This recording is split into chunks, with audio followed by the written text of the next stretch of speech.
Bonsoir, monsieur Vic Ketakou. Bonsoir, monsieur le journaliste. Vous suivez l'actualité et que vous suivez comment les choses se passent au niveau de l'Assemblée nationale. Les députés dont leur mandat est fini veulent encore donner le pouvoir à M. Faure Gnassingbé et un mandat de 7 ans. Et ça, c'est un coup d'État constitutionnel qui se passe au niveau de l'Assemblée nationale du Togo. Oui, ils ont l'habitude de faire ça. Je pense que Faure a la nostalgie de 2005. Il a pris le Togo comme un PlayStation. Et donc, après avoir terminé leur mandat, et en attendant les législatives, où ils ont prolongé leur date, ils veulent aujourd'hui passer par les députés pour un mandat de 7 ans et pour un régime parlementaire. C'est-à-dire, le projet de loi qu'ils sont en train de faire aujourd'hui, ça signifie que si ça passe au Togo, nous les citoyens n'allons plus choisir le président de la République. Et il reviendra aux députés de choisir le président de la République. Mais quel député et avec quel découpage électoral? Aujourd'hui, nous sommes en train de décrire le découpage électoral qui aujourd'hui consacre l'apartheid électoral. Maintenant, c'est ce découpage électoral-là que quand on dit que c'est les députés ici de ce découpage électoral-là, ce sont ces députés-là qui vont choisir le président de la République. Ça n'a pas de sens. Un découpage électoral qui permet,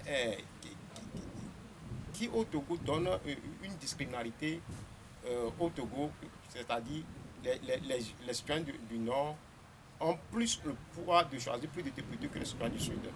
C'est-à-dire un citoyen du Nord va plus de 3 à 4 fois un citoyen du Sud.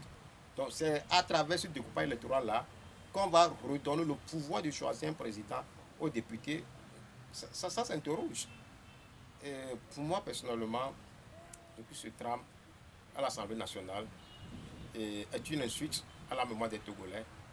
Et ça nous interpelle à se lever, ça nous interpelle à agir, à dire non à cet énième coup de force. Au Sénégal, il a fallu simplement que les gens attendent les rumeurs que Macky Sall veut modifier la constitution et les gens sont descendus dans la rue. Et grâce à la mobilisation et la détermination des Sénégalais, Macky Sall était obligé de sortir une communiqué pour dire que lui ne va pas se présenter aux élections présidentielles. Mais au Togo, nous avons l'impression que ceux qui nous dirigent ne se soucient pas de l'avenir des Togolais. Au moment où, quand vous sortez lundi, mardi, le vendredi, pendant les jours ouvrables, quand vous allez devant un établissement scolaire à midi, à 13h, à 14h, à 17h ou bien à 15h, quand vous voyez le nombre d'élèves qui sortent dans les établissements scolaires, vous vous posez la question, qu'est-ce qu'il faut, comment il faut canaliser toutes ces énergies humaines-là pour permettre au Togo de se développer, d'avoir un Togo émergent. Mais ceux qui nous dirigent, ils voient tout cela, mais ce qui les préoccupe, c'est d'offrir un régime parlementaire et un mandat de 7 ans à quelqu'un qui a déjà fait 20 ans. C'est-à-dire qu'il a déjà fait 4 mandats de 5 ans. Si on n'a plus rien pendant 4 mandats de 5 ans, qu'est-ce qu'on peut encore faire avec des mandats de 7 ans dans un régime parlementaire où nous sommes confrontés à un code électoral législatif apartheid? Je m'interroge. Tout ce qui se passe interpelle les syndicats, interpelle les enseignants, interpelle les avocats, ça interpelle tous les citoyens, tous les religieux. À un moment donné, il faut taper les poings sur la table pour dire non, on ne peut pas jouer avec le destin de tout un peuple ainsi. Parce que ceux qui sont en train de faire ça, quand je les analyse, je les compare, ils ne sont pas différents aux jeunes étudiants, ou bien à l'élève qui a tué Imad pour l'iPhone.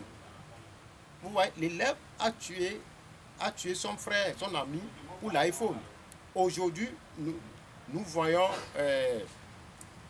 un groupuscule de personnes sous le couvercle ou bien sous la peau du député nommé veulent faire passer des lois pour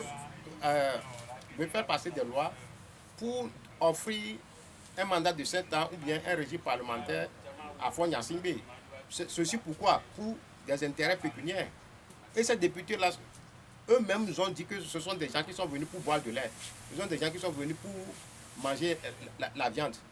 Donc, ces députés-là, et ce sont un conglomérat de ces députés-là qui vont transformer la constitution du Togo pour un mandat de 7 ans et de régime parlementaire. Non.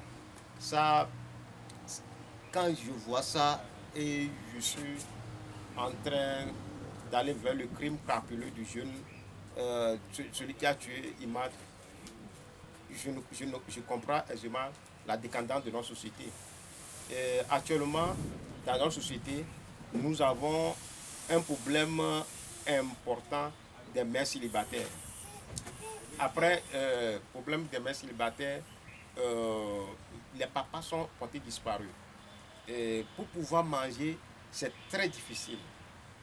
Les papas sont quasi absents à la maison. Quand vous êtes en train de voir la société togolaise, dans 10, dans 20 ans, ce qui se présente est horrible. Aujourd'hui, tous les jeunes veulent fuir le Togo. Et c'est dans cet environnement-là, où il y a la restriction de la liberté, que certains députés ont eu le culot d'initier un projet de loi de la sorte. Je pense que ce qu'ils sont en train de faire, ils veulent simplement nous radicaliser. Ils veulent nous pousser à quelque chose que tout le monde, tout un chacun de nous va regretter. On ne peut pas accepter ça. Hein.